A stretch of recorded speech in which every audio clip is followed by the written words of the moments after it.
കൈ വാക്കത്തീരുമുണ്ട്. ഈ ഗബ്രിയാൽ ബാബു എന്ന് പറഞ്ഞു കഴിഞ്ഞാൽ അജാന ബാഹ്യം. സിനിമാടൻ ജോസിൻ്റെ ചേട്ടൻ അദ്ദേഹം ഓരത്തിന് ഇടിച്ച് പുറത്താക്കിയിട്ടുണ്ടെന്നൊക്കെ ഞാൻ പറഞ്ഞു കേട്ടിട്ടുണ്ട്. നോക്കിക്കഴിയുമ്പോൾ ഈ മൈതാനം നിറച്ച് കൊടയാണ്. പക്ഷെ അച്ഛനെ ഒരു വഴക്ക് പറയുന്ന രീതിയിലാണ് അച്ഛനെ വിളിച്ചു ചോദിച്ചു പറക്കും മുമ്പേ പെറുക്കി മാറ്റി.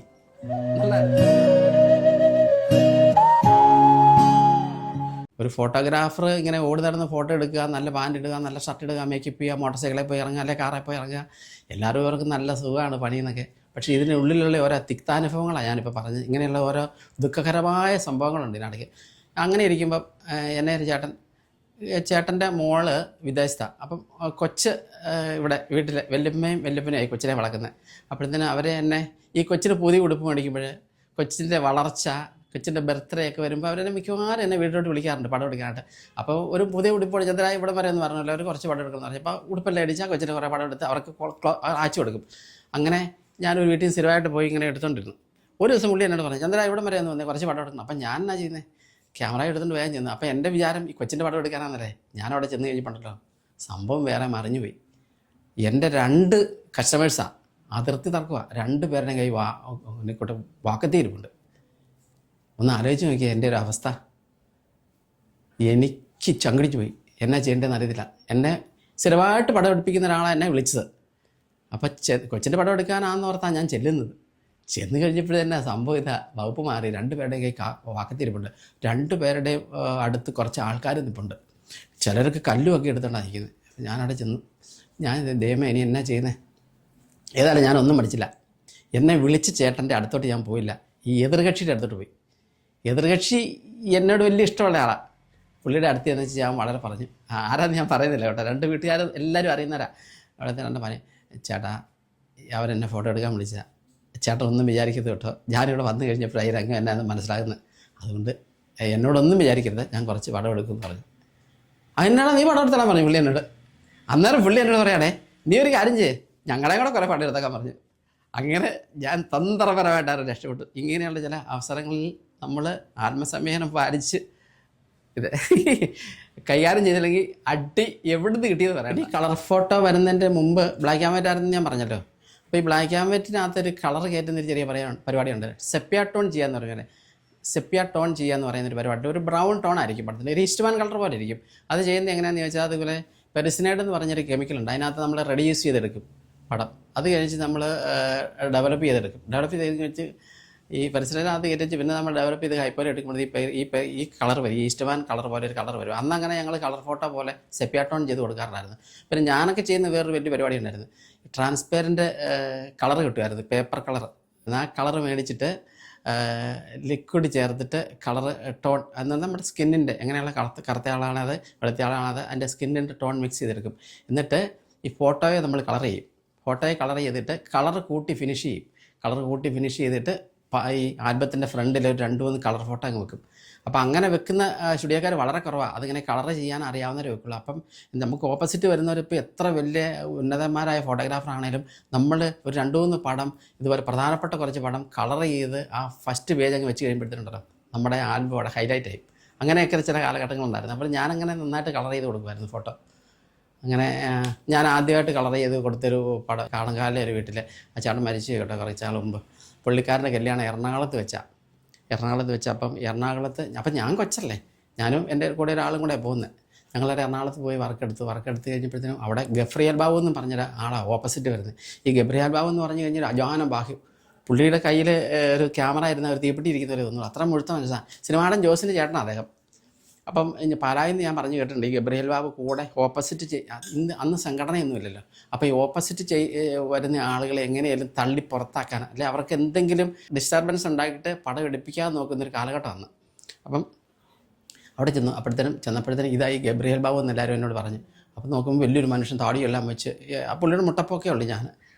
അങ്ങനെ ഞാൻ ചെന്ന് എന്നാണേലും പുള്ളിക്കാരൻ പാലായിൽ നിന്ന് പോകുന്ന പ്രഗത്ഭരായ ഫോട്ടോഗ്രാഫർമാരെയൊക്കെ ഈ ഓരത്തിനിടിച്ച് പുറത്താക്കിയിട്ടുണ്ടെന്നൊക്കെ ഞാൻ പറഞ്ഞു കേട്ടിട്ടുണ്ട്. എന്നിട്ട് തിരിച്ച് അവർ പാലായിൽ അവർ വർക്കിന് വരുമ്പോൾ ഇവർക്ക് തല്ലാൻ അങ്ങനെയൊക്കെ ഒരു കാലഘട്ടം ഉണ്ടായിരുന്നു. സംഘടന ഇല്ലാത്ത കാലഘട്ടമാണ്. അപ്പോഴത്തേന് ഓപ്പോസിറ്റുകാരനെ എങ്ങനെ ഉപദ്രവിക്കാതെ അതെല്ലാം വിജയമായിരുന്നു. ഇപ്പോഴെന്ന് പറഞ്ഞു കഴിഞ്ഞാൽ വണ്ടിയെ പെണ്ണു ചെറുക്കൻ വന്നു കഴിഞ്ഞാൽ ഫോട്ടോഗ്രാഫർ എത്തിയില്ലേ മറ്റേ ഫോട്ടോഗ്രാഫർ അവിടെ പിടിച്ച് നിർത്തും, അവനോട് വരട്ടെ എന്നും പറഞ്ഞു. അതാണ് ഞങ്ങളുടെ സംഘടനയുടെ ഒരു മേന്മേത, അതാ സംഘടന കൊണ്ട് ഉള്ള ആ ശക്തി. അപ്പം അത് അന്ന് അങ്ങനെ ഇല്ല. അപ്പോഴത്തേന് ഈ ഗബ്രിയേൽ ബാബുവിനെ കണ്ടു കഴിഞ്ഞപ്പോഴത്തേന് ഞാനും അന്തം വിട്ടുപോയി. ഏതായാലും ആ മനുഷ്യൻ എന്നോട് ഭയങ്കര ഇഷ്ടമായിരുന്നു. കാരണം പുള്ളിക്ക് എന്നോട് ഒരു ഓമനത്വമാണ് തോന്നിയത്. ഞാനൊരു കൊച്ചല്ലേ, ഒരു കൊച്ചു ഫോട്ടോഗ്രാഫർ എന്ന് പറഞ്ഞപ്പോൾ പുള്ളി എനിക്ക് എല്ലാ അവസരങ്ങളും ചെയ്തു തന്നു. അങ്ങനെ ഞാൻ അവിടെ പോയി നന്നായിട്ട് പടങ്ങളെടുത്ത് കഴിച്ച് ഞാൻ പറഞ്ഞു ആദ്യമായിട്ട് ആ പടം ഞാൻ കളർ ചെയ്തൊരു 3-4 പടം അങ്ങോട്ട് ഇങ്ങനെയാണല്ലോ ഓപ്പോസിറ്റ് ഇങ്ങോട്ടത്തെ ഫേമസ് ഫോട്ടോഗ്രാഫറെ എറണാകുളത്തെ കുറച്ച് 3-4 പടം കുറേ കളർ ചെയ്ത് അതിനകത്തുനിന്ന് കയറ്റി. അതുകൊണ്ട് ഞങ്ങളുടെ ആൽബം ആർക്ക് ഭയങ്കരമായിട്ട് ഇഷ്ടപ്പെട്ടു. അങ്ങനെ ഏതായാലും ഇത്രയൊക്കെ കാര്യങ്ങൾ പറഞ്ഞ സ്ഥിതിക്ക് ഞാനൊരു പഴയ മാമിയ ക്യാമറ ബ്ലാക്ക് ആൻഡ് വൈറ്റ് നിങ്ങളെ പരിചയപ്പെടുത്തുക.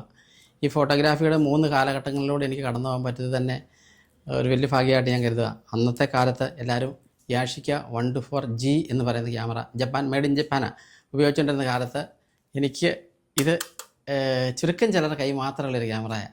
ഇത് മാമിയ 220 ഇതായിരുന്നു ഞാൻ വർക്കിന് കൊണ്ടുപോയിക്കൊണ്ടിരുന്നത്. നല്ല വെയിറ്റും ഉണ്ട്. ഇതിലോട്ട് ഒരു യൂണിറ്റ് ഫ്ലാഷ് കൂടെ വന്ന് കഴിയുമ്പോൾ നല്ല വെയിറ്റാണ്. ഇപ്പോഴത്തെ ക്യാമറയൊക്കെ വളരെ ലൈറ്റ് വെയിറ്റ് അല്ലേ. അപ്പോൾ ഈ ക്യാമറയാണ് ഞാൻ നിങ്ങളിന്ന് പരിചയപ്പെടുത്താൻ പോകുന്നത്. മാമിയ 220 ക്യാമറ. നല്ല പ്രൊഫഷണലായിട്ടുള്ള ഫോട്ടോഗ്രാഫർമാരൊക്കെ യാഷിക്ക 124G ആയിരുന്നു ഉപയോഗിച്ചുകൊണ്ടിരുന്നത്. അപ്പോൾ ആ കാലഘട്ടത്തിൽ ഇതൊരു സ്പെഷ്യൽ ഐറ്റം ആയിരുന്നു. അപ്പോൾ ഞാൻ ഇതൊക്കെ ആയിട്ട് വർക്ക് എടുക്കാൻ ചെല്ലുമ്പോഴത്തേനും ആളുകളൊക്കെ ശ്രദ്ധിക്കുമായിരുന്നു.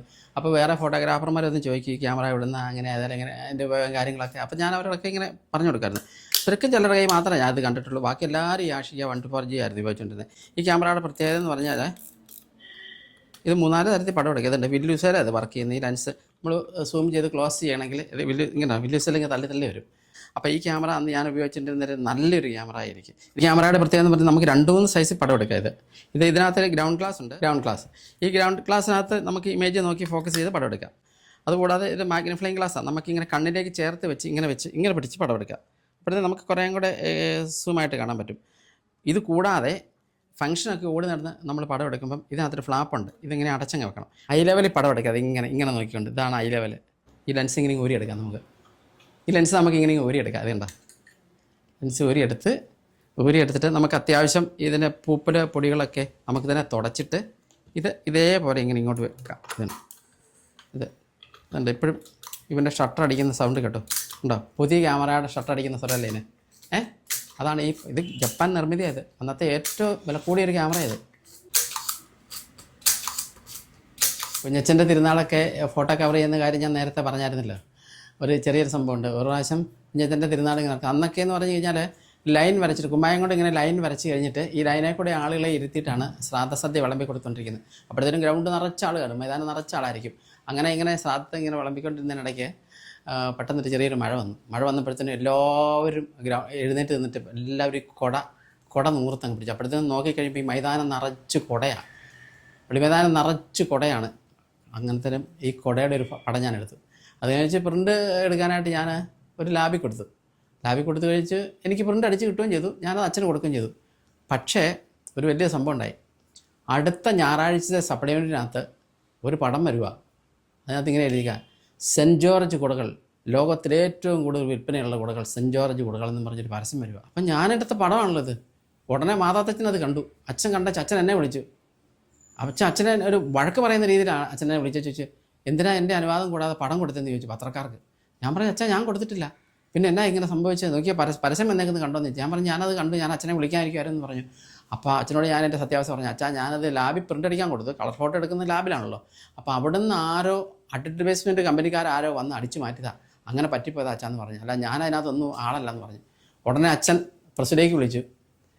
അന്നേരം സ്റ്റേ മേടിച്ചതിന്. പിന്നെ അത് വന്നിട്ടില്ല ആ പടം. ഒരു സംഭവം ഉണ്ടായിട്ടുണ്ട്. അതുപോലെ തന്നെ ഗാനി സെയിൽ സിംഗ് വന്നപ്പോഴുണ്ടല്ലോ ഒരു സംഭവം ഉണ്ടായി. ഈ ഹെലികോപ്റ്റർ വരുന്നതിൻ്റെ 2 ആഴ്ച മുമ്പ് നമ്മുടെ അന്നത്തെ മെയിൻ ഹോളിൻ്റെ ഓടുകൾ മുഴുവൻ പെറുക്കി മാറ്റി. ഓടുകളും പെറുക്കി മാറ്റി കഴിച്ച് കഴുക്കോലുകൾ മാത്രം ഉണ്ടായിരുന്നു. മനോരമക്കാർ വന്നിട്ടൊരു പടം എടുത്ത് എൻ്റെ ക്യാപ്ഷൻ ഞാൻ ഇപ്പോഴും ഓർക്കുന്നുണ്ട്, പറക്കും മുമ്പേ പെറുക്കി മാറ്റി. നല്ലതായിരുന്നു, അത് നല്ല രസമായിരുന്നു. ഗുരുജി കേരള സന്ദർശനത്തിന് വരുമ്പോഴാണ്, അത് വല്ല കാലത്തും ഒന്നും വരുള്ളൂ. ഗുരുജി കൊല്ലത്ത് വന്നപ്പോൾ, തൃശ്ശൂർ വന്നപ്പോൾ, കോട്ടയത്ത് വന്നപ്പോൾ, കോതമംഗലത്ത് ഒരാശ്രമമുണ്ട് വാരപ്പെട്ടിൽ, അവിടെയൊക്കെ വന്നപ്പം എനിക്ക് അവിടെ ഫോട്ടോ എടുക്കാനായിട്ട് സാങ്ഷൻ കിട്ടി. ഞാൻ പോയി ഫോട്ടോ ഇഷ്ടംപോലെ എടുത്ത് ഗുരുജിയെ വർത്തമാനം പറയാനും ഗുരുജിയെ തൊടാനും ഒക്കെയുള്ള അവസരം കിട്ടിയിട്ടുണ്ട്. അതൊക്കെ എനിക്ക് എൻ്റെ ജീവിതത്തിലെ ഒരു വലിയ ഭാഗ്യങ്ങളായിട്ടാണ്. അതൊക്കെ ശരിക്കും പറഞ്ഞാൽ അതെൻ്റെ ഒരു പ്രൊഫഷൻ്റെ ഒരു മഹാനുമായിട്ട് ഞാൻ കരുതുക. തന്നെ മാതാ അമൃതാനന്ദമയി ദേവിയുടെ ഒരു സ്വീകരണ ചടങ്ങിൽ ഒരു പ്രഥമ ശിഷ്യം വരുന്ന പാലായിൽ സ്വീകരണം ഉണ്ടായിരുന്നു. അപ്പം ഞങ്ങളിങ്ങനെ കൊട്ടാരക്കര തൊട്ടേ ഇങ്ങനെ സ്വീകരിച്ച് ആനയിച്ച് കൊണ്ടുവരിക. ഓരോ മുക്കിലും മൂലകളും അദ്ദേഹത്തിന് സ്വീകരണം കൊടുക്കുക. അവിടെ എല്ലാം ഇറങ്ങി പടം എടുത്ത് അനൗൺസ്മെൻറ്റിൽ ഇങ്ങനെ ഞങ്ങളിങ്ങനെ ആഘോഷമായിട്ട് കൊട്ടാരമരത്ത് വന്ന് അവിടെ വലിയ ഭയങ്കര സ്വീകരണം കാര്യങ്ങൾ അതിൻ്റെ എല്ലാം പടം എടുത്ത് അവസാനം മുനിസിപ്പൽ സ്റ്റേഡിയം നിറച്ചാൾ അവിടെയൊക്കെ പടം എടുക്കാൻ എനിക്ക് അന്ന് അവസരം കിട്ടിയിട്ടുണ്ട്. അതൊക്കെ ഒരു വലിയ കാര്യമായിട്ട് ഞാൻ കരുതുക. ഈ ക്യാമറ ഉള്ളതുകൊണ്ടല്ലേ എത്ര വലിയ VIP വരുന്ന സ്ഥലത്താണെങ്കിലും നമുക്ക് ഒന്നാമതായിട്ട് ചിലയിടത്തൊക്കെ മാത്രം റെസ്ട്രിക്ഷൻ ഉണ്ടായിരിക്കും. എന്നാൽ പോലും നമുക്ക് സാങ്ഷൻ കിട്ടിക്കഴിഞ്ഞാൽ കയറി ചെന്ന് അതിലൂടെ നടക്കാനും എടുക്കാനും ഉള്ള ഒരു സൗകര്യം അതെല്ലാം നമ്മുടെ ഈ പ്രൊഫഷൻ്റെ ഒരൊറ്റ മഹാത്മായിട്ട് ഞാൻ കരുതുക. അതുകൊണ്ട് ഇനിയൊരു ജന്മം ഉണ്ടല്ലോ ഞാൻ ഫോട്ടോഗ്രാഫറാണ്. അപ്പോൾ ഞാനൊരു പഴയകാല ഫോട്ടോഗ്രാഫർ എന്ന നിലയിൽ 19 വർഷം പിന്നിട്ടു. അതിൻ്റെ ഒരു കുറേ എക്സ്പീരിയൻസ് ഞാൻ ഇവിടെ പങ്കുവെച്ചു. അതൊക്കെ നിങ്ങൾക്ക് ഇഷ്ടപ്പെട്ട് കാണും എന്ന് ഞാൻ വിചാരിക്കുന്നു. എന്നെ ഇതിലേക്ക് ക്ഷണിച്ച വരമ്പിൻ്റെ സാരഥി ശ്രീജിത്തിന് എൻ്റെയും എൻ്റെ കുടുംബാംഗങ്ങളുടെയും പേരിലുള്ള ഹൃദയം നിറഞ്ഞ് നന്ദി അറിയിക്കുന്നു. വരമ്പിന് എല്ലാവിധ അഭിവൃദ്ധി ഉണ്ടാകട്ടെ, എല്ലാവിധ ദൈവാനുഗ്രഹം ഉണ്ടാകട്ടെ എന്ന് പ്രാർത്ഥിച്ചുകൊണ്ട് നിർത്തട്ടെ.